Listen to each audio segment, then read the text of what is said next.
Hey, John, No. how are you? Wow, it's a rapid return. We were late last week, and now we're sort of on time this week. But this is not going to be a Hallmarked man shed tools show. I'm working on a couple Okay. of things.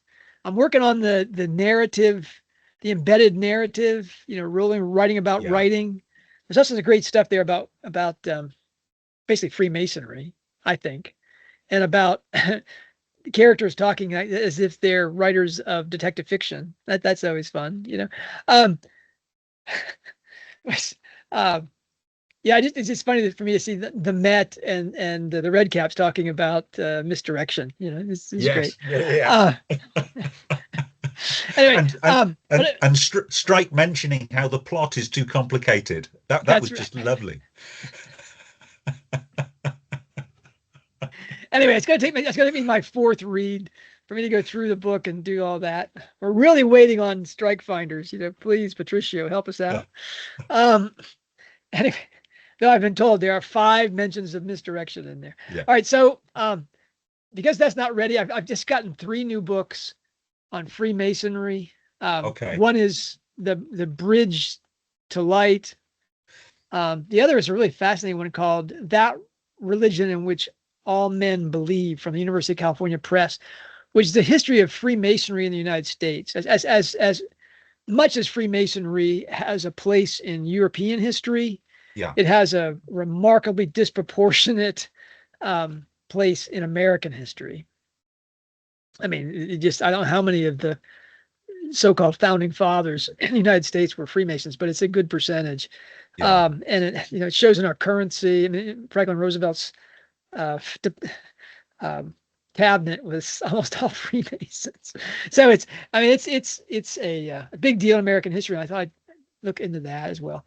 Anyway, that's what we're not going to do today, Nick, Okay. because we promised um, our listeners. This was a weird overlap. The first week we had Hallmarked Man, a murder mystery Yeah. with really some graphic, horrible crimes and murders in them. Um, there was the coincidence of the Charlie Kirk assassination in the United States in north central Utah. I assume most of our listeners know what that's about. I'm not going Yeah. to I go into think that. even in the UK, it was a huge story. Not many of us. Certainly, I was completely unaware of Charlie Kirk as a person. Were aware of who he was, what he stood for, unless you were very politically engaged. But it was a huge story. It was lead items on most of our daily news. Huh. I make a point to check in on the Daily Mail just because I love a good tabloid newspaper, and they also cover stories in the United States that U.S. media won't cover. Yeah, Um, and so I was astonished at the number of Charlie Kirk stories. Charlie Kirk, I'd seen I don't know how many videos of his conversations with college students. Um, I was neither a fan nor a critic. He was just yeah, a person. He was a notable person, and and he's I most important to Americans. I think his influence will be most important, most immediately felt in that he was responsible for the um, um, union alliance of Robert Kennedy Jr. and Donald Trump. That he was the man that brought those two together, which almost certainly was what was responsible for his winning in 2024. yeah, So I mean, that was that. I mean, that alone makes him a history maker. The guy was only 31, and really remarkable story. But it had a J.K. Rowling uh, play out yeah, that people wanted us to discuss because it really is important.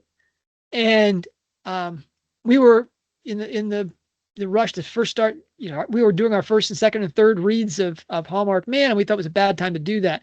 We're 5 weeks in now, Nick, and this is actually there is a Hallmark man connection. Yeah. So we can get to that. I mean, Rowling has said things, three things that are connected. The first one is a statement of definitions, which is now pinned to the top of her Twitter feed. So 14 million people, they come to her site to see what she's saying. They see that first. That resulted in I think a friendly question saying, well, what beliefs have you changed in your life? And she was, a very generous response to can you think of a more personal question? No. That's really like, tell us about the lenses through which you see the world and how you've switched those out. I mean, that's pretty fundamental about what a person is.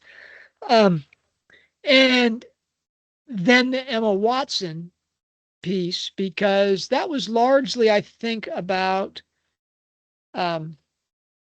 Watson's trying to segue the narrative about her position on radical trans activism and her relationship with J.K. Rowling.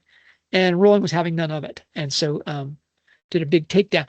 That all that is about the beliefs thing. So it's the specifically the beliefs that Rowling talked about. I'm going to do that. But how do we get from Charlie Kirk to that statement of beliefs, Nick? That's a Lake question, I think. Because it wasn't stated when she put those four statements up. Yeah. She didn't say this is about Charlie Kirk. No. But I think it obviously was. Yeah. So I think that there were a number of things going on. So not so much as the United States, I think, but in the UK, people on the left of the political spectrum seemed unable to state their horror of the assassination without some condemnation of his politics. And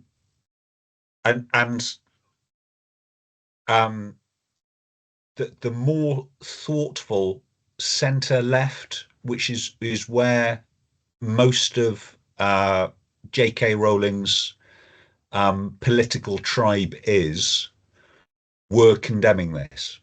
So the likes of her publisher, many people that she follows, even very left-wing members of her turf confraternity were calling out other leftists who were not saying that Charlie Kirk deserved what he got, but were unable to state their horror that this was happening without a but at the end of it. So I think that's what generated J.K. Rowling's statement. If you believe free speech is for you, but not your political opponents, you are illiberal. Now, there's one thing. There's one thing that leftists and proud socialists absolutely hate is being accused of being illiberal, even when they are spouting the most totalitarian nonsense. That's interesting because I didn't get that from you, liberal, but I'm going to push back on you're saying that's what the cause of her posting those things was. Yeah, I think the cause was much more direct in that on Blue Sky and on Twitter, other places, there was a rush after the Kirk assassination for leftists to say, hey, that was great. Now kill Trump. Yeah. Good shot, buddy.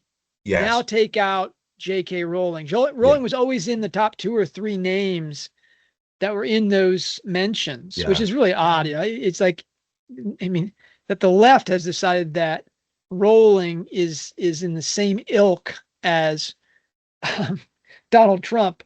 That clearly, I think, disturbed her and alerted all of her center left friends in the UK, those marvelous socialists and communist sympathizers, I should say, What's her daughter? Her daughter was named after one of the great communists of the. Uh, Jessica. anyway, that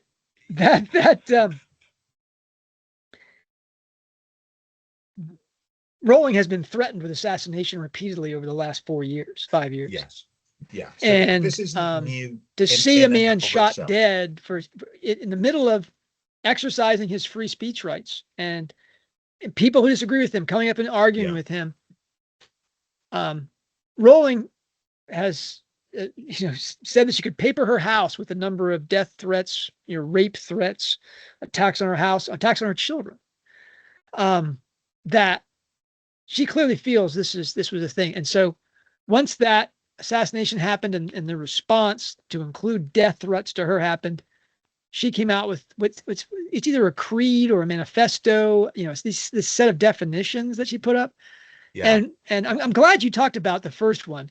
If you believe free speech is for you but not your political opponents, you're illiberal. Now that's my response to that as an American was that's not really a word. That's not, illiberal. I mean, obviously it's a word, but basically saying you're not a liberal. And the word liberal, can mean so many different things. But that I immediately just threw up my hands and said, "Wow, that's a nothing definition." Now, but you saying that in the UK that has a very powerful, Oh yes. Yeah. immediate So feeling, and so I so in the UK, the word liberal has, I guess, more depth because for many years it was the name of the left-wing party in our two-party system. So we had Tories and Whigs. The Tories became Conservatives. So they were the people who believed in maintaining the status quo. And then there were the Radicals, the Whigs, and they became the Liberal Party. So they are liberal too, um, changing the way Britain was run for the better. So they were the party of progress. And that was true really all the way up until the Second World War, when the Socialist Party, the Labour Party, started gaining ground among all sections of society. After the Second World War, really the Liberal Party took a back seat. But that word liberal still means that you are accepting and open to ideas. It's not so much as socialism, which is belief in society. Um, Socialism is you wish to construct the society that will serve the members of that society. Marxism, Liberalism liberalism doesn't go as far as that. It essentially just says that you are open to ideas with the sort of subtext of you're going to be open to the right ideas. You're not stuck in the way that you think. yeah, that's definitely about it's a progressive. Yeah. We call that progressive in the United States, but yeah, liberal was in the United States was turned into a bad word by Ronald Reagan, and the progressives in the United States have taken that word because liberal became so radioactive in the United States. But I hear some right-wing commentators, American right-wing commentators, they call themselves classical liberals. Yeah, that's what I'm talking about. The definition of liberal being so loaded, because Yeah. conservatives see themselves as tied to the Enlightenment, in which these liberal principles were enunciated for free speech and such, Yeah. and that's their definition of that. And basically, the rights assigned to government in our Constitution for free speech and stuff like that. That's classical liberalism. And so, yeah, it's the first definition she gave was a fail because, well, maybe it wasn't a fail in the UK. You say it has a very specific meaning, Yeah. but in the United States, it was like, what do you mean by that, dear? Because I mean, because Rowling then immediately said, I've got borders on my free speech, and she Yeah. talked about what's his name? The shock jock political commentator that talked about Sandy Hook and the murders there. Oh, She basically said he yeah, shouldn't have rights to free speech because he hurt people. But yeah, of course, he was taken to court and bankrupted because of that stuff. I mean, the system actually worked for him. So it was like, yeah.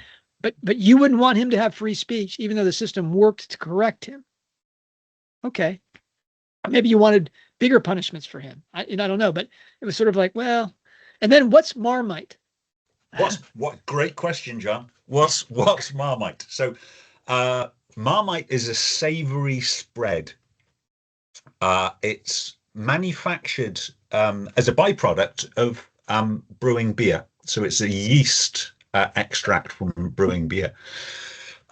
It's very savory, salty, and to use a Japanese term, umami flavor.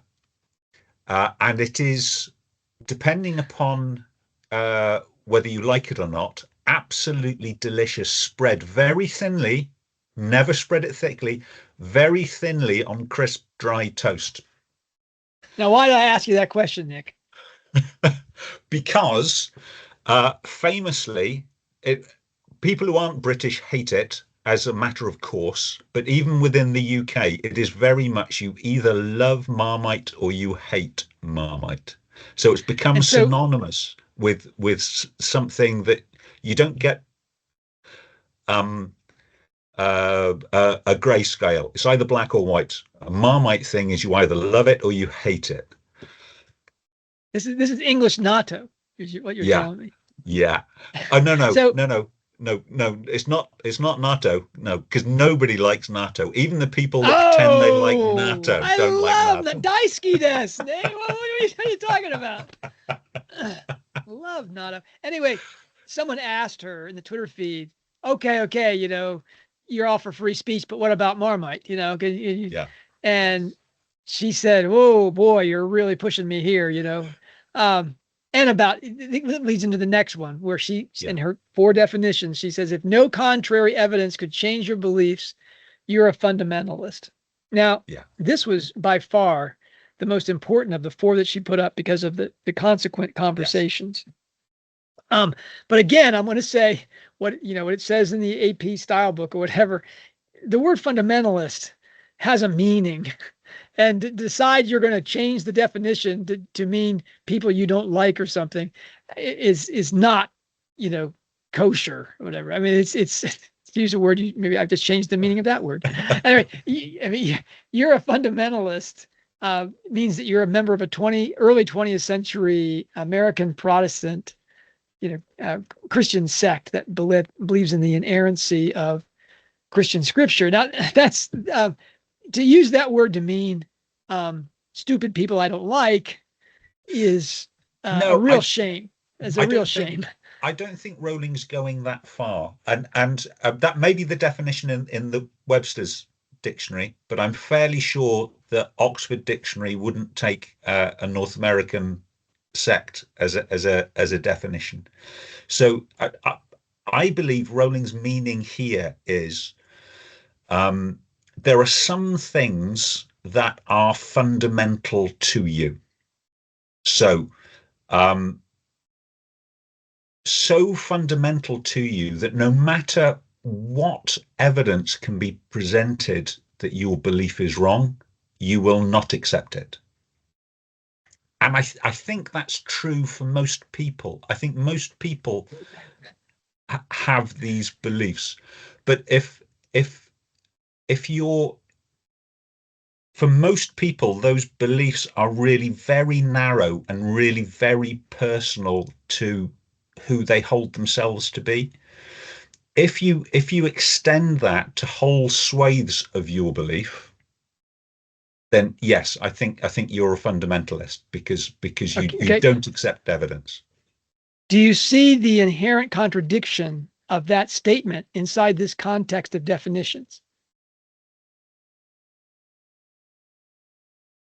No, I think The they work. inherent contradiction, let me share it with you if you don't see it right Okay. away, is that she's offered all of these statements Yeah. as statements of as her fundamental beliefs, which are Yes. unchallengeable to her. That these are her absolute tenets of the thing. So no contrary evidence could change her belief that someone who has a belief which cannot be overturned is a fundamentalist. That makes her a fundamentalist. So I mean, it's an empty statement because it immediately turns back on itself. Everybody has beliefs, and they can be right beliefs or wrong beliefs. If they happen to be right beliefs, you don't want to put a tag on it saying, well, you're a moron for believing that, even though it's objectively true. So, again, Rowling is a great writer. No one has been a better champion for understanding her work at depth than I have been.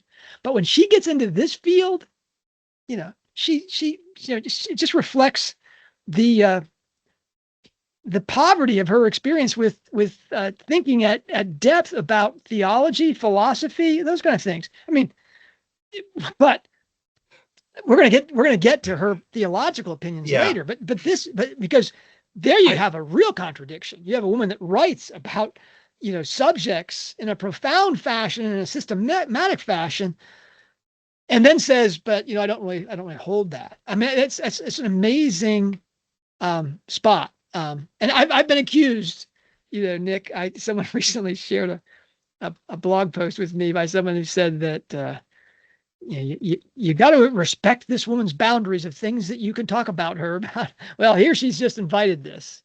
I mean, this is when she offers these as her fundamentalist beliefs, then I can say, well, gosh, you just said that's not a good thing. Anyway, we're going to come back to that one because that was the one she got the most pushback on and the most questions about, and she was the most generous in. How about this? If you believe the state should punish those with contrary views, you're a totalitarian. Well, she contradicted that again by talking about Jones and Sandy Hook. But I get it. That's totalitarian in the United Kingdom has a much greater force than it does in the United States. I'm thinking. Yes, I think that would be true if, again, for the narrow definition, if the state punished you because of your views. If the state, well, for me, the COVID experience in the United States, and I know it was much harsher in the United Kingdom, shows that Rowling is a totalitarian. She was totally on board with those who were dishing out disinformation about the hysteria that went on for 5 years or 4 or 5 years. Yes, but I don't think she thought the state should punish those. And I don't think in the UK or the US anyone was punished because they believed COVID didn't exist. There was no one that was punished because that's what their belief was. There was no one that was punished for believing that the COVID legislation that was brought out in the US and the UK was wrong or too harsh. And here, Nick, you are absolutely wrong. And it's forgivable because I'm sure it wasn't covered at all in the United Kingdom. But the United States government, and this is in the Twitter files, the United States government forced social media to shut down their access to communication because they were, especially the disinformation dozen, one of whom is now a member of a vaccine committee in the United States. I mean, he's just the guy who invented essentially the whole technology that was the engine for the COVID vaccines. Now that they were directly punished, and now their cases are in the courts, and they're going to get a huge payout. But the state certainly did punish those people with contrary views. And they really twisted the arms of it, except for the fact that Elon Musk bought Twitter. Twitter was becoming an absolute, free speech free zone, meaning that you couldn't say anything there without getting punished immediately for speaking contrary to the narrative, and that was by government influence. Okay, government influence, because of course in the US you have the First Amendment, which we don't have in the UK. That's right. And the First Amendment absolutely prohibits the state from infringing what people say. Now, the First Amendment doesn't go as far as social media. So a social media site can and does limit what I say. And that's permissible because it's not covered by First Amendment, because it isn't the United States government. Absolutely. But when the United States government tells that independent agent and publisher what they can and cannot publish, and still have the good, be in the good graces of the government, which does have the ability to legislate against those publications, online or not, that was punishment. So, Yeah. I mean, I get how Rowling can say this, because the state in the United Kingdom has a different set of powers, different set of limitations. To her, the state should punish those as like arrest them or kill them or whatever. In the United States, the state cannot restrict free speech, or that's a punishment. And anyway, so that was a weird one for me, because I was like, wow, we have an immediate experience here of what's that. And I have to say, Rowling, I don't have a detailed knowledge of what Rowling said and didn't say all through COVID. She was in the midst of the worst heat of the trans war and her cancellation at that point. I don't think she said that much about COVID, except to say "oorah" for the NHS. Fine, that was very different than crush these people that are against these horrible vaccines, or against these wonderful vaccines. Excuse me. Anyway, so that's. That one for someone in the United States, that's like, wow, you're saying that anybody who exercised their free speech rights in the United States during COVID, that was told that was a bad thing, you're a totalitarian. She's really then just in a blanket thing against the entire Biden left wing of the Democratic Party. Yeah.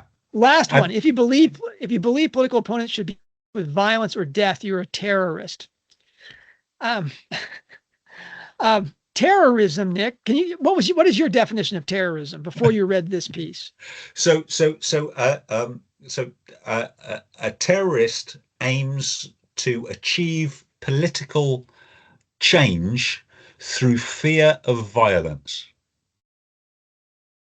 Do you think that lines up with, if you believe political opponents should be punished with violence or death, you're a terrorist? Absolutely. And the important word in there is political. So essentially, if you put fear of violence or death into your political enemies, you're a terrorist. Well, I think that it's terrorism is usually aimed at non-political actors. So a terrorist is someone that creates terror in the streets, or in the communication spheres, by blowing up buildings, blowing up buses. Like the terrorism that we see in Israel is largely done against obvious political actors, though they're assassinations. Yes. I mean, certainly terrorism includes the category of direct political violence. But Rowling is saying you're a terrorist if you believe this, when in fact terrorism is a much larger category. This is a relatively small set of how a terrorist acts. So she's she I think she's being quite clever here on this last one. Okay. So if you believe anyone should suffer violence or death, for whatever reason, you're not a terrorist. Because the definition of terrorist is the aim to achieve political change. Now, unless you're actually going to bomb or shoot people, which even most of the crazies on Twitter, so far at least, are refraining from doing. But what they are doing, and we mentioned about the threats to J.K. Rowling, is they are threatening violence and death. And so it's that aiming for political change by the threat of violence or death to their political opponents. They aim to achieve political change. I will make you too scared to say that I believe transgender women are men. Or at least I'm going to make you too scared to say that. Well, there's the question. Which of these four categories do you think Rowling applies to the people that call for her death on Twitter, social media, articles? I mean, So I think in different ways, all four of them, and she's absolutely she's taking aim here, not so much at the crazies, so the blue sky people who were saying Charlie Kirk, great, let's do Rowling next. She's not aiming that at those. They're beyond saving. So she's aiming that at the fashionable left wing champagne socialist commentators with trendy political opinions, and above all, um, a, a, a popular and populist image. That's who she's aiming them at. They're the people that are going to be most stung by. I'm not a liberal. I am not a fundamentalist. How dare you call me totalitarian? What do you mean I support terrorism? okay. These conversations are. I hope our audience finds these as helpful as I do, Nick, because an American reads this. First of all, it came out of nowhere. She put it no context. She didn't say this is about what happened with Charlie Kirk. No. I don't think anybody at the day it appeared could read it outside of that context. But still, she's pinned it up there now. Now it's separated, isn't it? Yeah, now it's separated. So people coming months later to her Twitter page, this is, as you say, this is a statement of belief now. Yeah, and again, I think she's offering them as absolutes to her, which of course makes her a fundamentalist. And she admits, which brings us to the next question, that she was almost immediately asked, what belief do you have? What fixed beliefs have you changed? This was quite brave, wasn't it? So this was essentially, and she could have ignored it. She could have absolutely ignored it. But I think she took that as okay, all right. If you think that's true, walk the walk. What beliefs? If you think you're a fundamentalist, if you will accept, refuse to change your beliefs despite the evidence, explain to us which beliefs you've changed. And as you say, John, she was incredibly generous with what she gave. Yeah, this I just looked this up. This is from a Kev R. Yeah. Desi Vendi at Desi Vendi. I don't know if that's one Rowling's, one of her friends or what. I assume it was a friend because no, so they're not. They don't. It's not. They follow Rowling, but Rowling doesn't follow them. Great. So he's one of 14. He's one of 14 million, not of several hundred. Yeah. So she, Kev, I assume is a man. According to his bio, he lives in Edinburgh, so he's got Old Reekie, which is a Scots term for Edinburgh. It means the Old Smoky. It is a Scottish term for Edinburgh.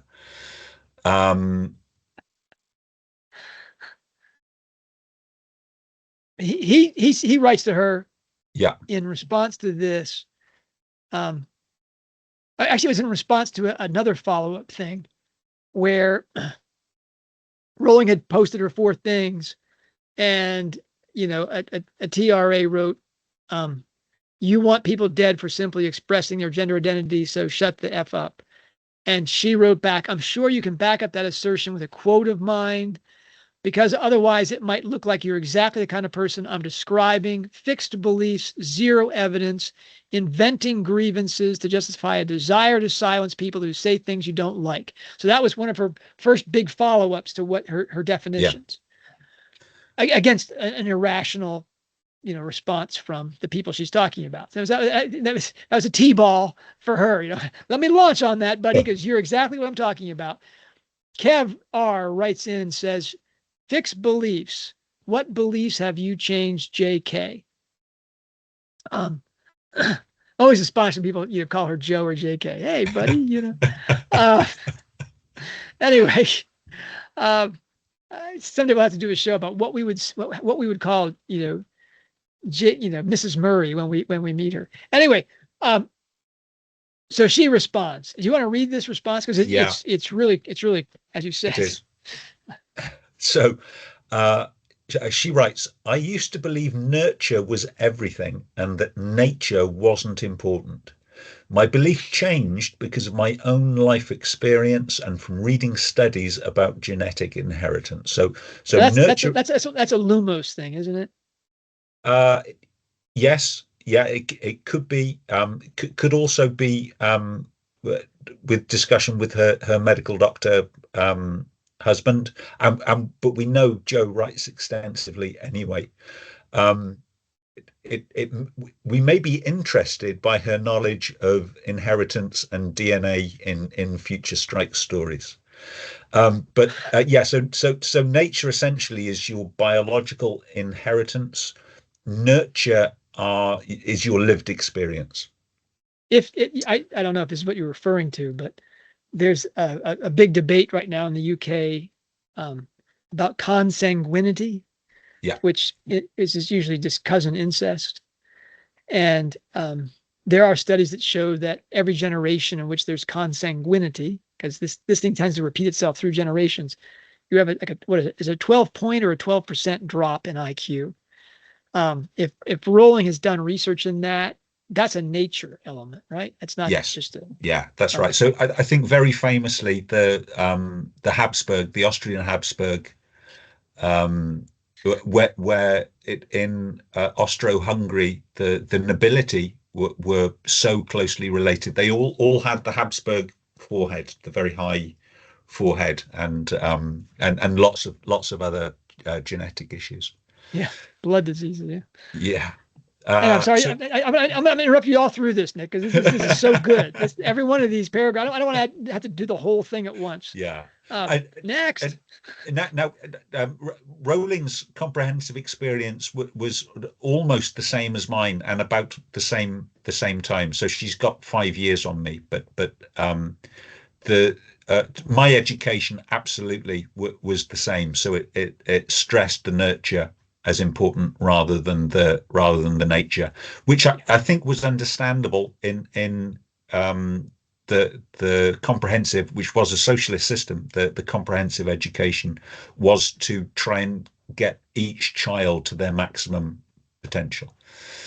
So there should have been no bias about what any child could achieve based upon their parents' profession. Then she goes on, in my early 20s, I believed the difference between the sexes was entirely due to socialization.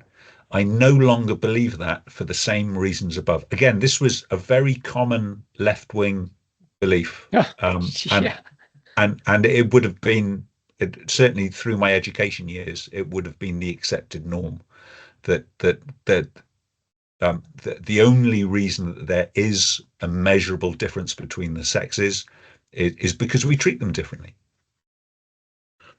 Now that's a giant confession on her part. It is. That puts her into a category of feminist and separates her from another category of feminists. It does, but I think time also has created that separation. So I think anyone who believes in objective evidence, there is enough objective evidence now to demonstrate that there is a fundamental difference between the sexes. And that's not a value judgment. Of course, it's not a value judgment. Like many heterosexual men, I think women are marvelous, but they are different. So the next one is also a really key one, and this puts her into 1980s socialism. Absolutely. I used to believe in unilateral nuclear disarmament. I no longer do. So that was in the UK, the campaign, CND campaign for nuclear disarmament was huge. Many of Rowling's colleagues in the TERF movement, particularly lesbian TERFs, quite a few of those were members of the Greenham Common encampment. Now, Greenham Common was a United States Air Force base where they based Tomahawk cruise missiles and also nuclear weapons for use on aircraft within Europe, and that encampment, that largely almost entirely women encampment, lasted for at least a decade, many years. So again, believing in unilateral nuclear disarmament in the 80s was not unusual by any means. That was definitely Rowling's communist period. The whole Jessica period, and it's wonderful to read that she now realizes that the Soviet Union, there was no trusting them to do nuclear disarmament. That was one of the great naive periods of liberal. I guess it's all been naive, but that was one of the most ridiculous ones. But over here in the socialist paradise of the United Kingdom, we have a much more nuanced understanding of communism and the various different forms of communism. So even, I mean, now, of course, communism as a straight political belief is incredibly unpopular. It even down to the give each to what they need and each to produce to how they are able, even that very simplistic belief or the means of production into the hands of the people is not a popular belief. So the Communist Party of Great Britain now is really down on its heels. But even those communists, the CPGB, are not what we would describe as tankies. So the big split in UK communists happened in 1956 with the invasion of Hungary by the Soviet Union. The people that still believed that the Soviet Union was on the right track and they believed in the Communist Internationale, they were the tankies. And again, they were in quite a small minority. They were always the most virulent wing of the party. The rest, and that was really the beginning of the end in 1956. The majority of the members there's no excuse now for not seeing the horror of what the Soviet Union was. That's when about Jessica Mitford. That's when she finally did not renew her membership in the Communist Party. And she was living in the United States at that point. Yes. But all the things that she had written about it, of course, are the books that Rowling has celebrated as things that she likes. So anyway, that's a great distinction. But that was, it's interesting that Rowling immediately said, I'm not the naive, progressive, liberal Labour Party member that I was back then. No. The next one actually was more surprising for me. So I used to believe cannabis was essentially harmless. I no longer do because I've witnessed it wreaking havoc on someone I care about's mental health. Now, that's really still quite a popular opinion in the UK that cannabis is essentially harmless. But really, anyone who knows someone who has become an habitual user of cannabis over many years, unless they've got their eyes closed absolutely shut, can see the damage that it can do to people. I mean, the United States legalization is still spreading. And in the UK, I believe it's still illegal. It's still a regulated drug and comes with jail time for smoking openly. Is that no? So I think supplying, you are at a moderate risk of jail time. Okay. Being seen in possession, you're much more likely just to get a warning and a record. If you are driving a vehicle and they test your blood and you're under the influence of it, it's treated just like alcohol. But it is still illegal. So, if a policeman walks past you and they can smell it on you, then you can expect to get searched, and your pockets turned out. They will record your name and address, and you have been marked. It Well, isn't legalized anywhere except for medical uses. So I have a dear friend who is suffering from advanced multiple sclerosis, and she uses cannabis, not in a smokable form, but in a tablet form to help manage her symptoms. But outside of that medical use, with a prescription, then it's still absolutely illegal.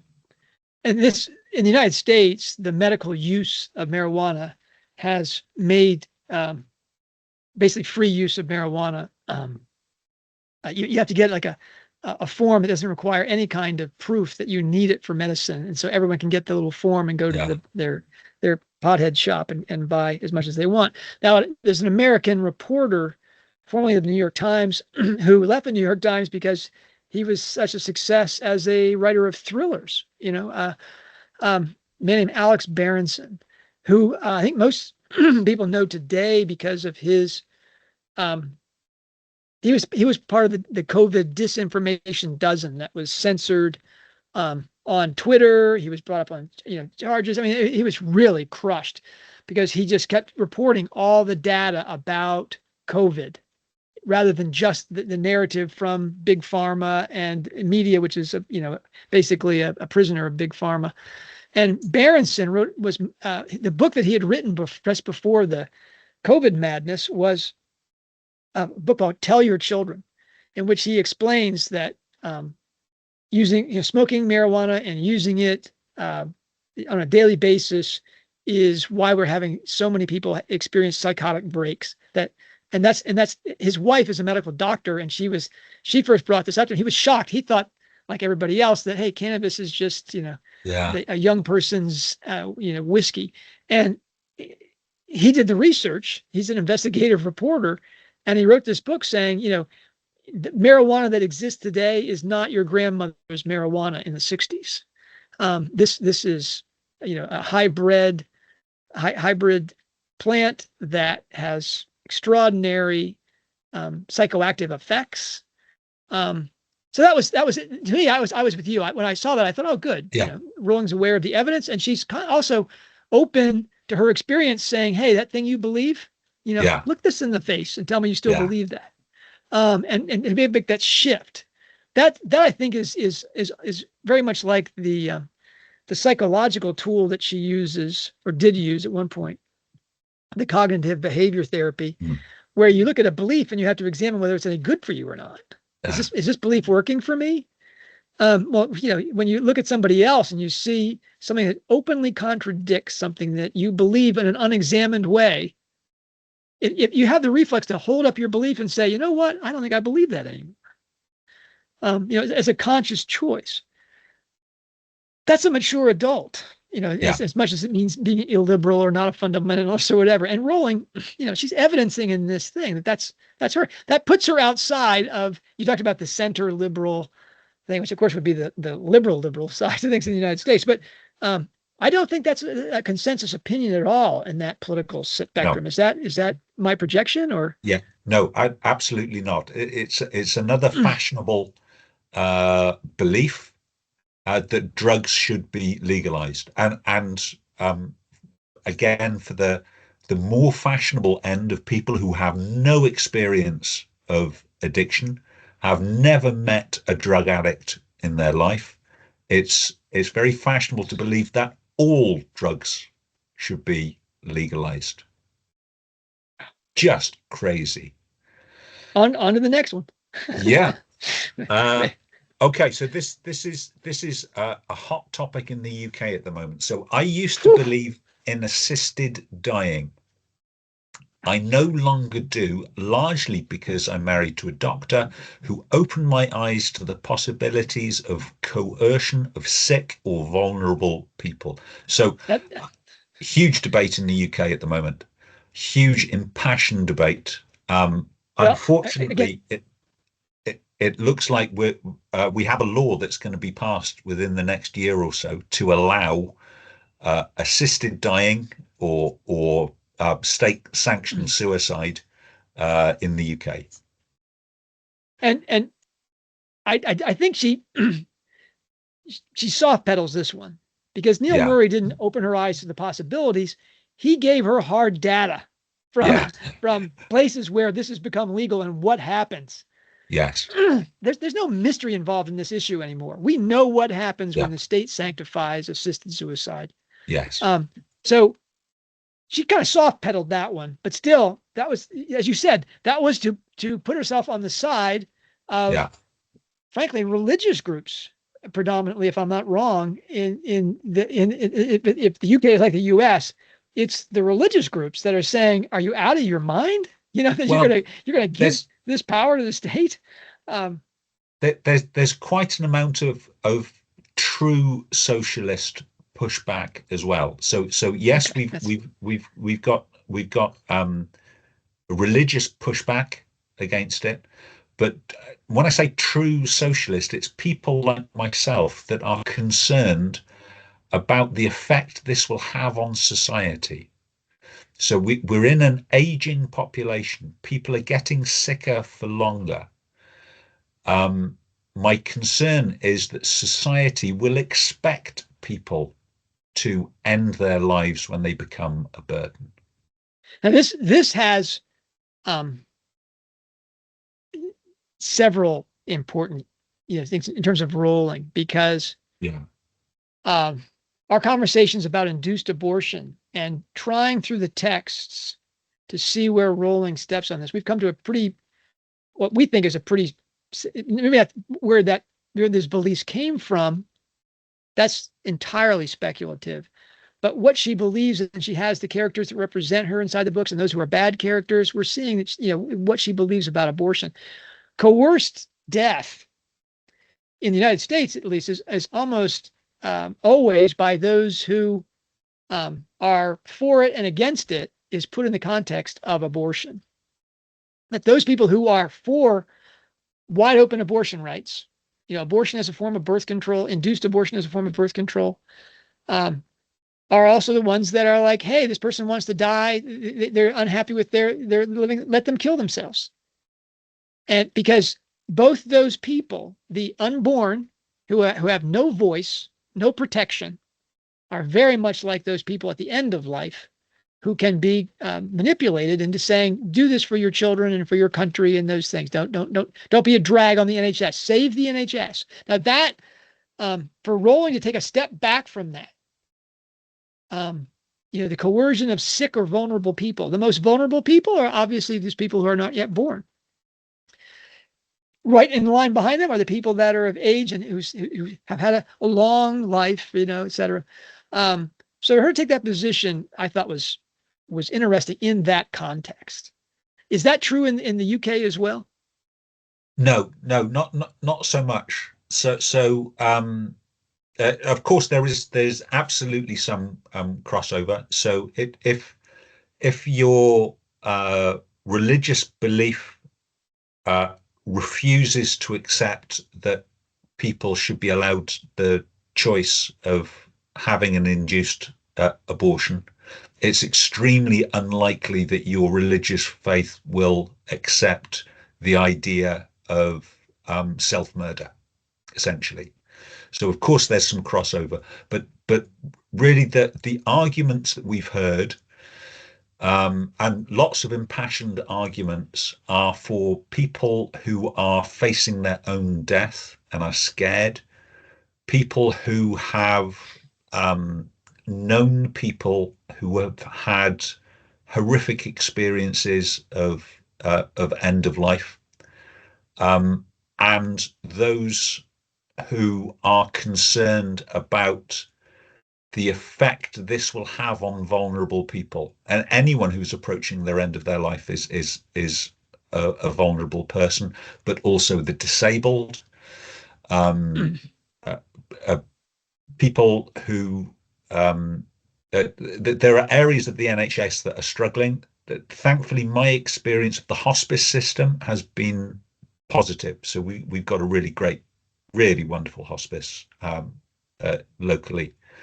But there are some areas where they're not having the positive experiences that I've had of that. If I had a close family member who had a really bad end of life, I think that may affect my decision. But I don't have the faith in um, in the establishment not to overreach. I was always Nick. I love his conversations because, as we've said before, you and I don't come from the same worlds, and I want to highlight that here. That for me, euthanasia is as horrific as induced abortions, infanticide. I mean, they're just, basically, eliminating the helpless. And so that's a horrific thing. You have a different view coming from, obviously, from a different angle than I do. I wanted to share something that Rowling said in the Witch Hunt podcast that she did about the Yeah. trans war. And it was about abortion, and a friend of hers, one of my very dearest friends. Now, I mean, we have a pretty good idea of who her very dearest friends are, but one of my very dearest friends is a committed and practicing Catholic. Now, that really narrows things down, doesn't it, Nick? It, And then she says particularly he's also. That's the She says it's a pronoun. he. Yeah. It's a he. Very dear friend, Catholic, and it's a he. Anyway, one of my very dearest friends is a committed and practicing Catholic, and he's also pro-life. Now, I'm a feminist. I'm pro-choice. Interesting she chose that word. I understand exactly what his arguments are, and I respect his argument. There's a key phrase. And Yeah. he is prepared to make his argument. If it's who I think it is, I bet he is. I don't agree with his argument, but he respects my argument. And we are both able to find shades of gray within our beliefs. I think that is healthy. I think that is productive. I am not going to cut that person out of my life because we disagree on something, albeit something that is very important to me. And this is more than she said anywhere, I think, about abortion. No. We have lost that respect and ability to agree to disagree in this particular debate. Now, that's talking that this particular debate, meaning the trans wars. And really, Rowling, especially the way she expressed this, I can see the possibilities for coercion. She's not saying that it's ethically a horror to murder someone who is essentially helpless and voiceless. Largely, I think, because she's pro-choice. But she coaxed that she's against coercion from state agents. Okay, that's a different thing. Yeah. Right. And we talk about the shades of gray within our beliefs. We may still come down on the same side. We haven't arrived at the same reasons, or we end up differing, but we've come at it with respect for people that are moral, ethical, intelligent people that care, people that have some capacity for empathy. Anyway, just real quickly, do you think this is Sean Harris? Yes, absolutely. Okay, that's a fascinating thing that she has a dear friend who is a committed and practicing Catholic. Now, to be a practicing Catholic is not that's not a small thing. I mean, you can look that up, what it means to be a practicing Catholic. You can't commune of the body and blood of Christ in the Catholic Church, according to the magisterium and the statements that have been made by popes, at least for the last 50 years now, and believe at the same time that a woman has an unchallenged right to murder her unborn child. That, you can't be that practicing Catholic. So if that's Sean Harris, he's got a really strong belief. And I don't know of anyone in her circle of friends. But here's my question to you about Hallmarked Man, Nick. We're going to spin this one. Do you think this is exactly what I do? What Sean and Nadine Harris gave to Rowling that she thought she would never have again? the ability to have an argument with a friend that takes a position that's, essentially polar opposite to her own, and they still can remain friends who admire and I, respect her. I, I, I don't think so. And the reason I don't think so is this is not, it's the first time I think explicitly we can say this is about this person. So this person disagrees with her on this topic. They've talked about it. They're respectful. They're still friends. And we know they're still friends because she's just had a book launch with prominently featuring Sean and his wife. So she said in the past other really heated topics. So Scottish independence. So the two tribes who went to war in Scotland were the yeses and the noes. So they were the yes to independence or no to independence. And she said that some of her closest friends are yeses. They disagree fundamentally about whether it's right for Scotland to be independent of the United Kingdom or Okay. not, but they still respect each other. So I don't think this is unique. Yeah, that's good. That's good. But we're still looking for what that thing is that Sean I and know. Nadine Harris gave her. And it sounds huge, doesn't it? It sounds really important. So I do You don't think it's a charm bracelet? You don't think it's no. No, because that if you were strike, you would then be saying, well, the key suspect in the case of the stolen charm bracelet is Sean Harris if he comes back with it after all these years. Um,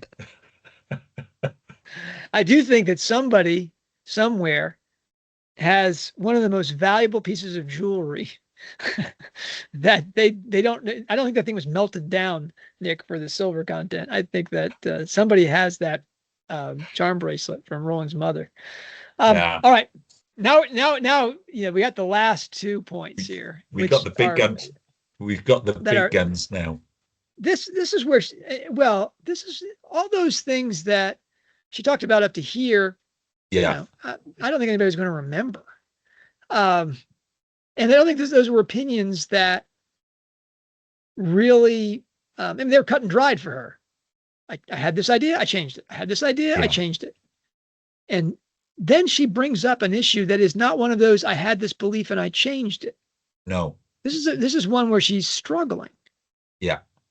Go ahead. So, Give us and the first part of this. and she's spoken about this before, but this is a new take on it. So I've struggled with religious faith since my mid-teens. So that would put her still in Wydeen before she went into the sixth form, or maybe just as she's going into the sixth form. So sixth form would be 17, 18 years old. I appear to have a God-shaped vacuum inside me, but I never seem quite able to make up my mind what to do about it. Wow. Now, for those people who are not Christians, the God-shaped vacuum comment there, which is clearly the money phrase there inside there, is a reference to I'm almost certain to one that's made by Saint Augustine, that human beings have a God-shaped hole in their heart, and they try to fill it with many other things, but there's Yeah, only one thing that satisfies that. She being a writer of her capabilities, changes that to a vacuum, which is a different thing than a hole. yeah, This is something that's drawing God into the heart.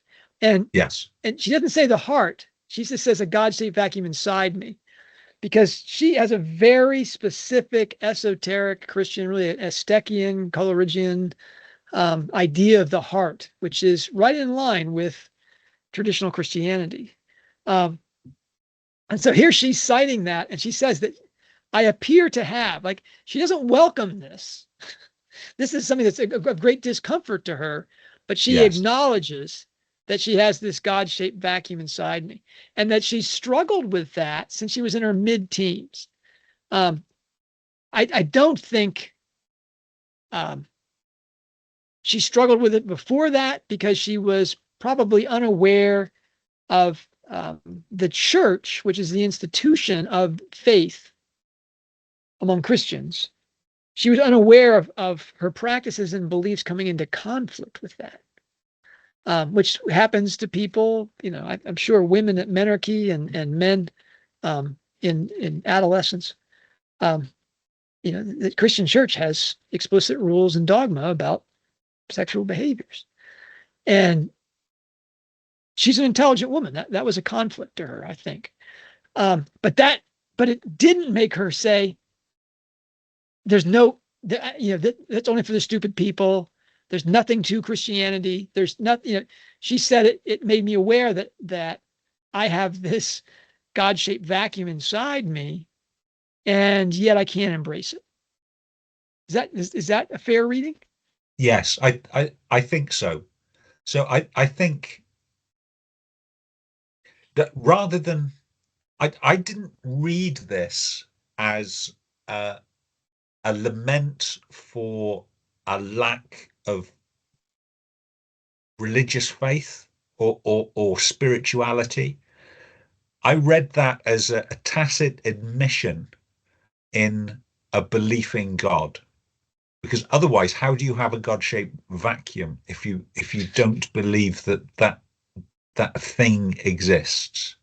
And we know she's struggling with religious faith specifically. Yes, I think so. And we know she's spoken before about her belief in the immortal soul. And if you believe in the immortal soul, you have to believe in God. Yeah.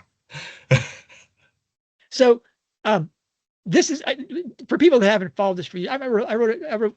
My genesis as a Potter pundit was in my pushing back against the Harry haters who, were calling Rowling a witch and that she was the gateway to the occult. And she had, this was poison to young Christian minds. And I pushed back on that and just showed all the Christian content inside the work. Which, I think in my first book, I had 4 of the 7 shed tools in it, because it was just from her very first books. That was obvious that she had used those tools. Now that, something that she said repeatedly through the years is a quote from Graham Greene. Forgive me if that's wrong. That, my faith is very, very important to me, but I don't have a good grip on it. I forget what the actual quote is, but it's that she lives in doubt, but that when she does have faith, when she does have that, she's described herself as leading an intensely spiritual life. But the conflict is with religious faith.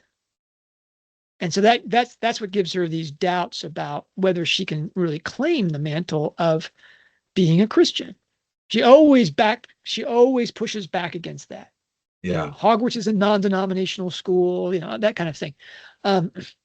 Which I don't think was born. I mean, the fact that she puts that since my mid-teens, you can't say that was born out of the Potter panic years. Where the Harry haters were really, saying that she was Wiccan or whatever. All right, on to the next paragraph. Now, unless you've got something else to share about that. No. So this is so this gets even more interesting. So she essentially sums up by saying, I could probably list at least 20 more things I've changed my mind about. I don't currently have a single belief that couldn't be altered by clear, concrete evidence, and in all but one case, I know what that evidence would have to be. This makes my engineer heart sing. To me, it makes me laugh. I mean, I just laugh out loud at that. That's so obviously not true, but go on. The exception is the God conundrum, because I don't know what I'd have to see to make me come down firmly on either side. I suppose that's the meaning of faith, believing without seeing proof, and that's why I'll probably go to my grave with that particular personal matter unresolved. Wow. How does she reconcile the contradiction of her work with that rationalist, Enlightenment era nonsense? I mean, that is just such. I mean, pins her into an historical period that understands, this the great leap of faith. That you Yeah. have to abandon reason to be a believer, when just the opposite is true. And that's you have to abandon reason not to be a believer. But anyways, but she definitely. You talked earlier about how people growing up in a certain age had certain beliefs. Yeah. But Rowling, because of the bubble world that she lives in, of, you call them centered liberals or whatever, of which this kind of soft atheism is just in the atmosphere, can write books that are just crowded with Christian content. Yeah. That's coherent. It's not random. It's not um, um, something that she shops from the shelf and just drops in to show that she knows what that represents. Uh, and then she uses soul characters and characteristics and things like that. I mean, all the tools that she uses, except for the ones that are just literary, the traditional tools he uses that are really the defining signatures of her work include ideas about a cardiac intelligence, about the heart, that that obviously transcends the rational. It's a transpersonal factor, faculty. That she talks about these things, and you're just like, and then she comes up with this pablum about believing without seeing proof is just something that she can't tolerate. That's non-thinking, and yet she talks about the imagination creating greater empathy, and that's only possible if you understand the imagination as Coleridge defines it. So it's which is to say that it's a Yes. transpersonal faculty of soul. That's and reading and the imagination are so central to her whole life's purpose. This logos that she has as a writer is so wrapped up in that, and yet she makes this statement of champagne agnosticism, just I think just to separate herself from believers.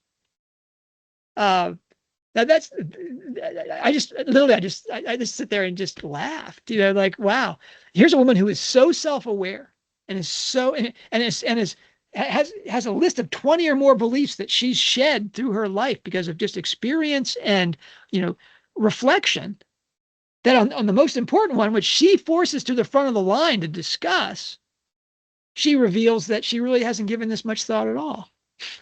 Or that she's saying something which is, I don't know. Nick, is this misdirection? No, Anyway. I think she is a thoughtful woman, and I think, like a lot of believers, she measures her faith against the struggle. So if she thought, well, I'm a Christian, so I believe it's true, she would count that as fairly poor faith.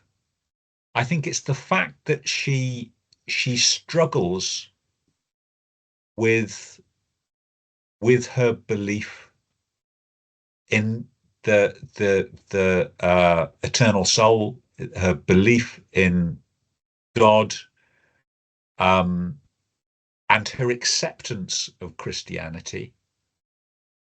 I think because she struggles with that struggle is what makes it important. And maybe it's because of that struggle is why we see all this imagery in her work, because it is an important part of her life.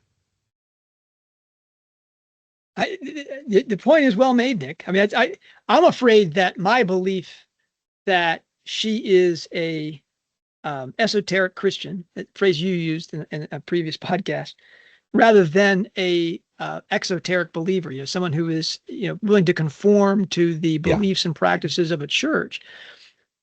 My belief in that makes this, because this sounds like someone that doesn't believe that. And so maybe my belief, what someone could say to me, what evidence, John, do you need to abandon the idea that Rowling is a Christian? I don't know. This is not sufficient for me. I have too much experience of her work and its effect on readers to not think that she is this esoteric Christian. But I can think immediately of, she says, I don't currently have a single belief that couldn't be altered by clear, concrete evidence. That's nonsense, Nick. There is clear, concrete evidence that abortion is the extinction of a human life. Yes. Nothing could make her say, I mean, she may think that it's inhuman, as Robin thinks, to not grieve for that child's death, but she's still on board with killing that death. And feminists, one of whom she admires, have said, let's be very clear, it needs to be legal, but it's the people that recognize it for what it is understand that it's a murder. Yeah. And if you're not willing to understand, so there's one thing. How about any argument against same-sex attraction as being anything beyond a mental illness? To her, there would be no evidence for that being true that would make her anything but homophobia. She has a clear path. Any argument against same-sex attraction means you're homophobic. You can't be a researcher. You can't do anything like that. IQ tests that say that there's racial differences, Asians, whites, blacks, Hispanics, Japanese, whatever, that there are definite IQ differences in these populations that some argue with statistical evidence is that determined. Now, you could say it's cultural. That you go back to the nature nurture thing, but I don't think there's any evidence that would possibly swing her on that point. And then there's I don't know. I think there's then how about Islamophobia too? There is no violence that Islamicists can do in the United Kingdom that would make her say, hey, these people need to police their own stuff. We have to stop protecting Muslims against backlash when their community consistently creates these terrorist attacks. Because that's different evidence that you would need to persuade Rowling. So you would need to persuade Rowling on the justifiability of collective punishment. And I don't think anybody's done that yet. But she's saying that she doesn't know what the evidence would be. Yeah. That could do that. She doesn't have a single belief that couldn't be altered by clear, concrete evidence. So to change my mind to that point, John, you would have to show me evidence that collective punishment was both morally justifiable and had a positive impact on society. I think you know me well enough that I'm not arguing for collective punishment. Yeah. We're arguing for harsh punishment for the people that commit these crimes and not being soft on them because they're in a protected class. I would agree with that wholeheartedly. There we go. And I don't think Rowling is there yet because, when soon as, Islamic terrorism happens, she immediately says, oh, it's going to be a bad day to be a driver in London. That's not the reflex of someone who's like, wow, we really need to, punish these Islamicists for these things. Because in the United Kingdom, they know who the Metropolitan Police and others know where the radical Islamicist sects are, and they are not, they're protecting them rather than prosecuting them. I don't think that's true. I think just being a member of a radical sect is not illegal. Absolutely. I believe that, but those people, when they commit crimes, especially the crimes against young white children, who are the children who are targeted because they're young and white, that group has been prosecuted to some degree, but was given a pass for several decades. And Rowling only at the very end of the line, when friends in her private circle said that this was a bad thing. The woman that was responsible, Julie Bindel. Julie Bindel, marvelous Yeah, woman. when one of Rowling's friends was the person that was bringing this forward, then she put up one or two tweets saying, yeah, that's really a bad thing, what was going on there. But again, that was 15 years after the fact. There are clearly things in Rowling's, worldview. Yeah. And I mean, for example, this was the pushback when she came after Emma Watson. I don't know if we're done with this yet, but this is again, just like the contradiction of Rowling's statement that you're a fundamentalist if you have a belief that can't be changed. Well, that's one of Rowling's objective truths, that she doesn't believe there's any evidence that could change. So it's the statement is inherently a contradiction. It's illogical. She's saying, except for this objective belief that I'm offering to you, all beliefs that can't be disproven are, evidence that you're a fundamentalist. Okay. I mean, that happens when you try to make these big, broad statements. You contradict yourself. Here, she's doing that again, I think, where she's saying that, I don't currently have a single belief that couldn't be altered by clear, concrete evidence. We just know that isn't the case. I think. Now I think it's if she had qualified that with if she had just qualified that with of which I am aware, that would have been something. But she's claiming that she has an objective awareness of herself, that there's no more any belief. She's gone through them all, and this one doesn't work. Yeah, but that is the liberal position, and that's fundamental to science, and it's fundamental to engineering. Is you go where the evidence points you, and it's a good day in the office when the evidence tells you you're wrong, because your next solution is going to be better. Well, if I would send her 5 books, Nick, I can pull them from my shelf, that would explain to her why it's more than rational to be a believer than it is to be a person in this cloud of, talking about God as a conundrum. Yeah. Do you think she would read them? Do you think she'd have any interest in actually exploring that belief? So you've recommended some books to me, and one of the most powerful actually was by a Catholic author, Ross Tuthat, I believe. And I think I read that book as sort of a trajectory and a how-to. Very much it suits United Kingdom, soft socialist, likes to think they're liberal personality. Is that why I recommended it to you, Nick? I think so. I wonder if she has read it, actually. The most powerful, most challenging chapter for me was the last 2, where Ross is essentially saying, okay, so if you're still with me, you believe in God, what are you going to do about that now? And I wonder if that's where Rowling has stalled, because I don't think there is an organized religion that she's got much depth of knowledge that is really speaking to her. We've got a new Archbishop of Canterbury just about to be installed in the UK. It's the first female Archbishop that we've had in the Church of England. And I wonder if there's a conversation there. I bet she could get an interview with Rowling.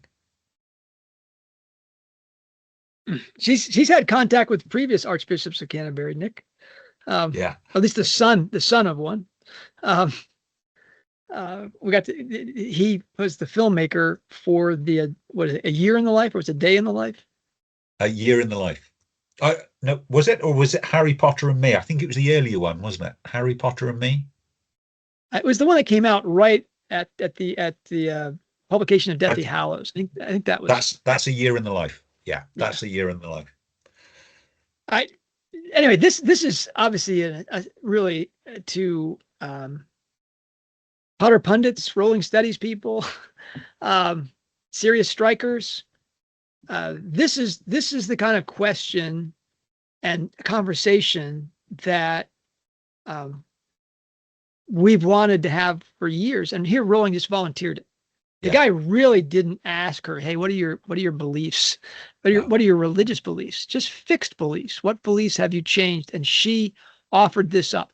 It clearly, like Deathly Hallows is largely Harry Potter there. All through the book, he struggles with faith in, the cartoon image of God the Father, Albus Dumbledore. And he finally comes down on the side of faith in Dumbledore. And everything, comes to its end. It works out wonderfully. Now that, it was accepted as kind of her resolution of faith, but that was really what the whole series was about. And in terms of what caused her to write that series, I think it would be something that made her struggle with religious faith. Yeah. Not only the adolescent, hey, wow, do I really believe all these things are saying inside this church that next door to where I grew up? But more the things that happened to her as she matured in college and came to take it. Certainly the things that happened in the years immediately preceding the inspiration for Harry Potter. And that's a conversation that we'd love to have with her, and we can be confident that we only have 25 years of experience. That's not an interview that she'll be open to. Oh, well, you're out there. D. Brooks is out there. D, schedule us. We're happy. We'll fly. We'll come to you. Anyway, it's seriously one of the most fascinating, unforced conversation. I think it's a reflection in a way of how much Rowling was disturbed in the days immediately after Charlie Kirk's death. Yeah. That in a way she had even greater thoughts about her own mortality in the wake of Kirk's assassination. That she was talking about, I'll probably go to my grave with that particular personal matter unresolved. She's thinking about going to her grave next year. I mean, that's that phrase came to mind. I think that's more than just a rhetorical twist there. This conversation morphs, I think, into the whole idea about the whole conversation about beliefs. I think led to, obviously in response to Emma Watson's interview, but the particular take she took on it. What was your thinking there? I watched the over 2 hour interview with, wow. Thank you, Nick, for taking one for the team. That's great. With Emma Watson. I left feeling somewhat sorry for her, particularly given the devastating slapdown of Rowling's response, which we'll talk about in a little bit. But she comes across as incredibly naive, and not very sophisticated person. So I think what's important to Watson is that everybody loves her. An understandable response in a child, but not really an adult position that you can take.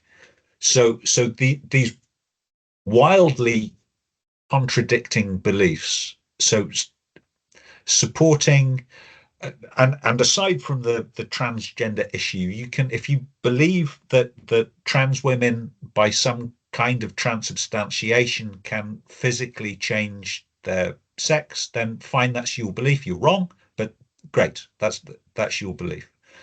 But supporting them so publicly in response to what J.K. Rowling has said, so coming out with statements directly after J.K. Rowling has outed herself, is giving support to people that were attacking J.K. Rowling. Then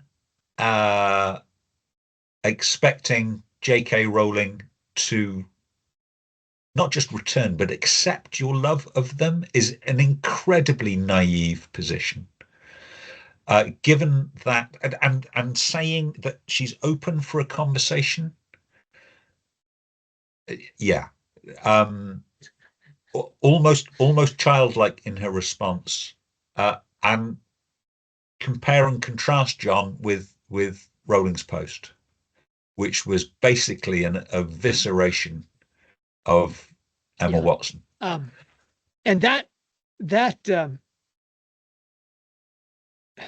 it's interesting. I've talked about the illogic of, or just the contradictory nature of several of the things that Rowling has asserted in these statements, or is there just a pointing substance or lack of substance? You should know that you do know that Emma Watson went to an American Ivy League university. She went to Brown University, and you probably don't know what Brown University's reputation is in the United States. And that is that it's the absolute weakest educational institution that still has retained Ivy League status. That they don't have any curriculum or required courses there, at least they didn't back in the 70s and 80s when friends of mine went there. I went to a prep school that sent 30 people to every Ivy League school. And they've always been the wokest of the thing, which is really saying something of the Ivies. And it's a thin school in terms of demands on examining your opinions.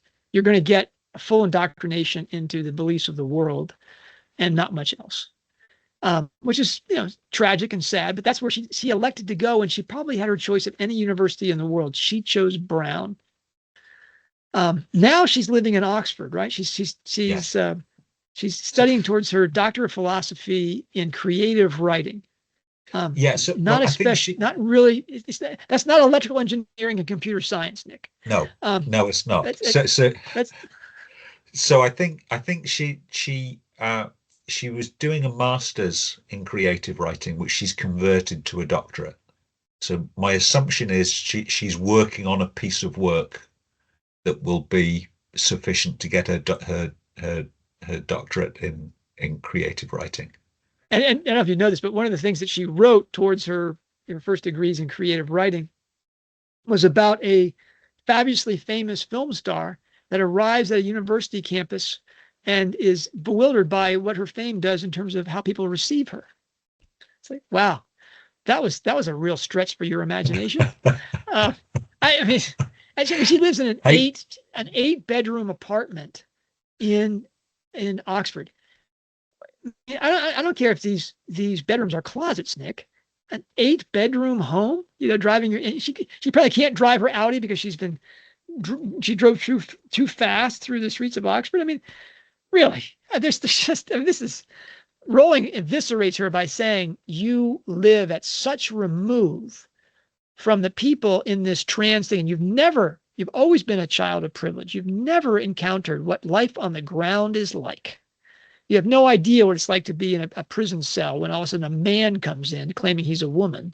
I mean, all those things that she said, and it's Rowling, so there were no punches pulled in there. I mean, I lived in poverty when I was writing the book that made you famous.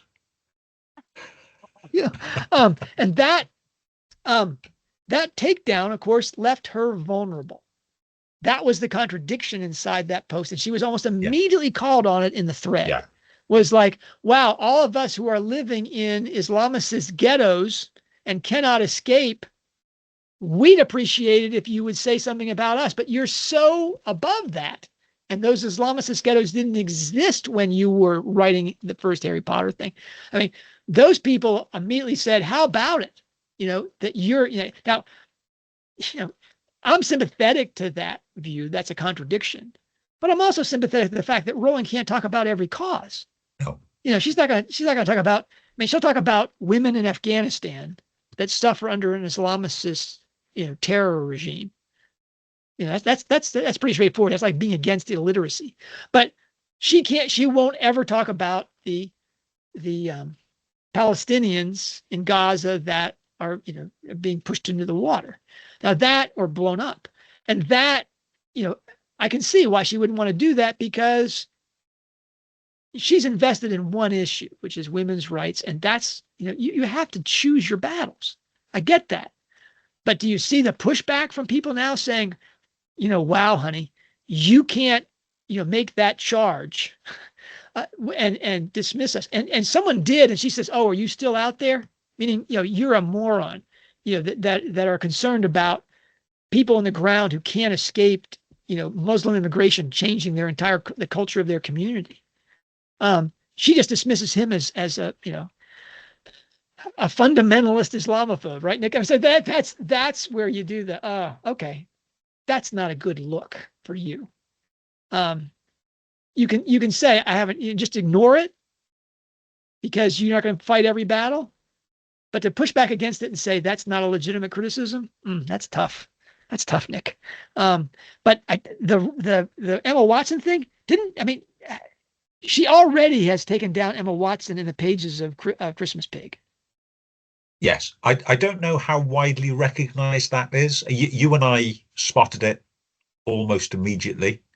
Well, I tell you, that's a tough one to miss. She talks about a young actress that is totally consumed by her success and conforming to other people's opinions and stuff. Whew, that was and then she, that because it's happiness that is speaking about the person who has lost her happiness because of that nature. Yeah.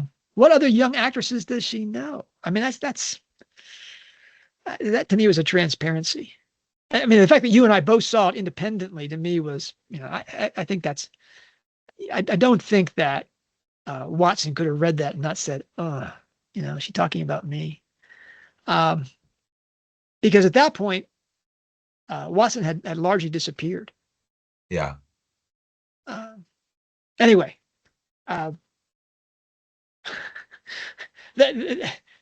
yes, wasn't this the last show you said I'm the shock jock that says things are going to, I can imagine people that are saying, oh my gosh, that stranger is insane, this is funny because I'll say all these things about, I joked in the last episode saying, look, the only place that Rowling and I see eye to eye is when we're standing together at a cocktail party and she doesn't have heels on, we're the same height, but that's the only place we see eye to eye. People say that I'm a toady to Rowling, that I'm some sort of sycophant. I'm like, that Rowling has a legion of sycophants. Go to her Twitter feeds and you'll see all the sycophants lined up. This is another core belief of a lot of people. Is if you disagree with an artist, you have no business enjoying her art. Which is, but we both enjoy old novels. I don't think there's a single Victorian author that I would want to have a full evening's conversation with. Really? not Disraeli? I'd love to have a conversation with Disraeli. He was a novelist. That's this is, for me, it's something like the Dr. Dolittle novelist. Was it? I want to say it was Hugh Lofting. He wrote some of the most I don't often use this word, but the most, obviously racist books, the Africans in the books are just, they're worse than cartoons. They're like, Nazi propaganda about Jews. It's just like, wow. How do you overlook that? But then do you say you can't appreciate Dr. Dolittle? I'm reading a lot of Anthony Trollope at the moment. And like a lot of Victorian authors, he has a very caricature attitude to Jewish people. But doesn't mean I can't. I have to stop enjoying the stories. They're still great stories. That's right. And they say a lot about the human condition as well. In fact, they foster the attitude that makes you step back from those failings in the work. Yeah. If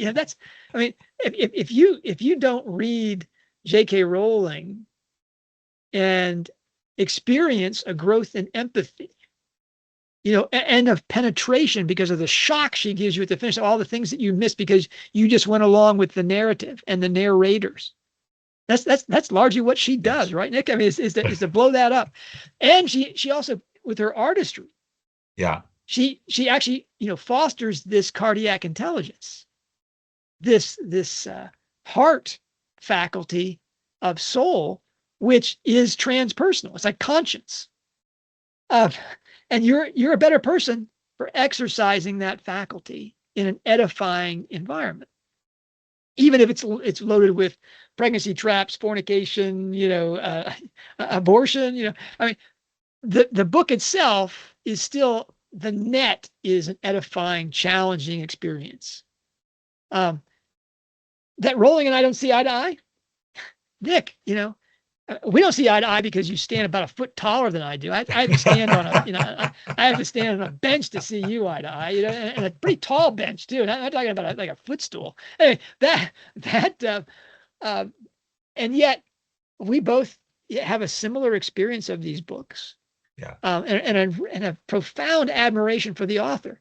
When she gets into things though, where she talks about, she starts defining terms and she pins it to the top of her post like this is wisdom straight from the mountain. I'm just like, wow, that's not your thing. This is like Socrates goes to the poets and asks them, who's the wisest man in Greece or something, or he was accused of being the wisest man in Greece, and so he goes to the philosophers and he goes to the poets and the others and people with assumed wisdom, and finds out that they're essentially morons because they can't even explain their own poetry and their own inspiration. Rowling, I'm afraid, the poetry is as challenging in a way as actually the poetry, the imaginative qualities and the content of her work is as challenging and moving in its own way as anything from Aeschylus or Sophocles, in my opinion. So it's obviously much more accessible to an American reader of the 21st century, but that still, I think that's the case. I think she would also fail the Socrates test, where he would immediately expose her contradictions and her blind spots, to include the one that says, I don't currently have a single belief that couldn't be altered by a clear, concrete evidence. That's something that if not qualified by that I'm aware of, comes off as just outrageous arrogance. So, John, we've yes. moved from Emma Watson to Socrates. I think almost inevitably, we've made that journey. You don't see the necessity of that connection? It's a necessity. It had to have gone there. So what's up next? How about the direction of Hogwarts Professor of the Substack? Okay. We're going to be doing, as I said at the beginning of the show, we're looping this back together here. It's got to be a ring. That we're still going to march through the Hallmarked Man and talk about each of the shed tools and the reflected lake springs. And then we're going to get into the golden threads as well. Because this book is really rich in that. It's probably going to take us, a year or so to get through all that. But one of the things we're going to do that people have asked us to do is to do a deep dive into the ring composition structure of this stuff. And I'm preparing, with Nick's help, I'm preparing a online course about how to read J.K. Rowling, which is really a course on how to read, but anyway, how to read J.K. Rowling specifically.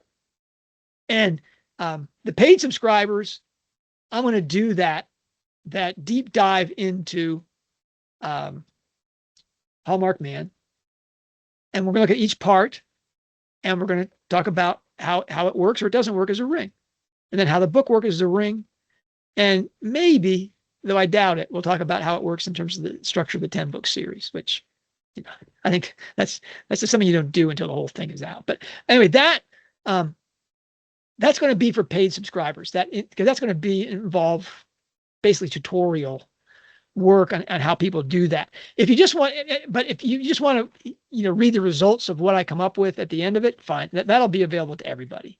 And there's going to be plenty of free content on the site.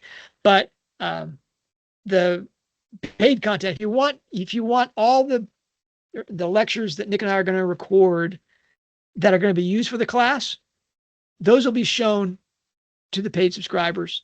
And if you want that deep dive into the structure of Hallmark Man specifically, and take the class on how to actually do that, then you have to be a paid subscriber. We're going to do that because I can't do the hundreds of people that we have who are free subscribers. Can't possibly help them in that way. It's really an individual thing. Nick, you've had the one-on-one tutorial. There's no way to do that for hundreds of people. But for people who do want to get involved, I do recommend it. It's an eye-opening, mind-expanding business, and I'm looking forward to doing it again with you, John. Yeah, I look forward to the fellowship. It's something I've done on my own, and I look forward to actually having the conversation with you as we go through the parts and the book as a whole to show what it works. Because this one's tricky. This one, when you have a 10-part book with an epilogue, is that really an 11-part book? And if it's not, then is the fifth and the sixth book the center? How are you going to split that? I'm excited about it, but I'm really excited about it because of this forum.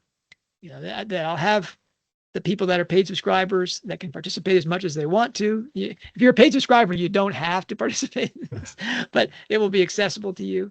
And if you want to join us for that, please, join the group.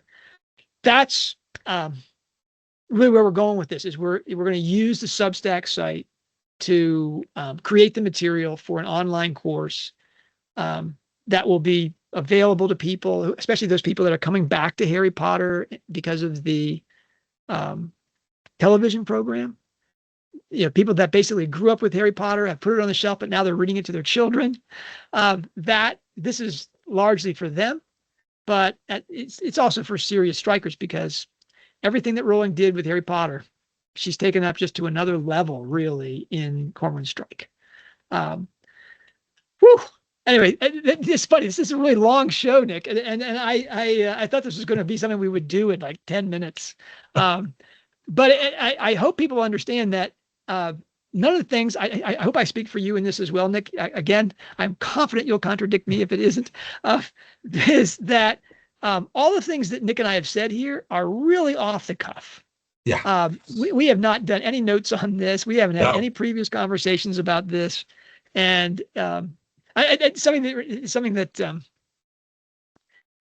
Rowling put up one post in this same time frame where she quoted Hitler saying, "This is what the violence always has to be on the table for the true fascist."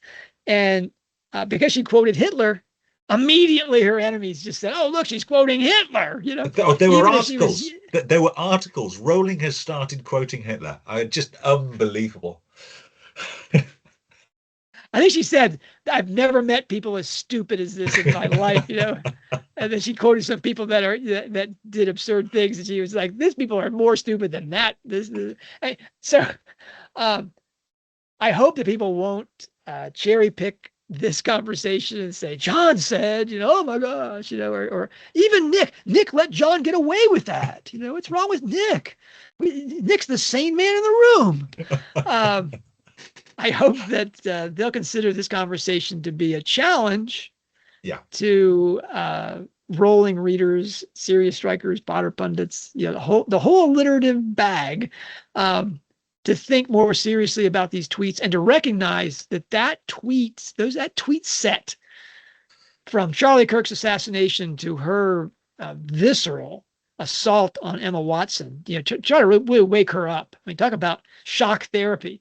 If Emma Watson's not, on the floor in a fetal position after that, I mean, man, she's going to need to talk to her therapist. That whole set is one. It has to go to the top 10 of Rowling reveals of all her interviews that she's done in the last 25 years. Is that characteristic hyperbole, John? Don, John, Nick, Bob, Fred. No, I think that's fair, and I think like all of her significant interviews, her significant Twitter reveals, I think we're still going to be poring over this and the results of this for some time to come. Yeah, I'll be blushing about things I've said in the first rush. So yeah, that's difficult too. Because you know what? I'll probably change my beliefs about it, Nick. That's what adults do, John. That's just oh my what adults goodness. do. Are you accusing me of being adult? How dare you call me adult? Anyway, As always. thank you as always for this, Nick. I mean, this is again, this Rowling's oldest and dearest friend who disagrees on fundamentals. I think we're roughly in that set, though our friendship is a relatively recent date.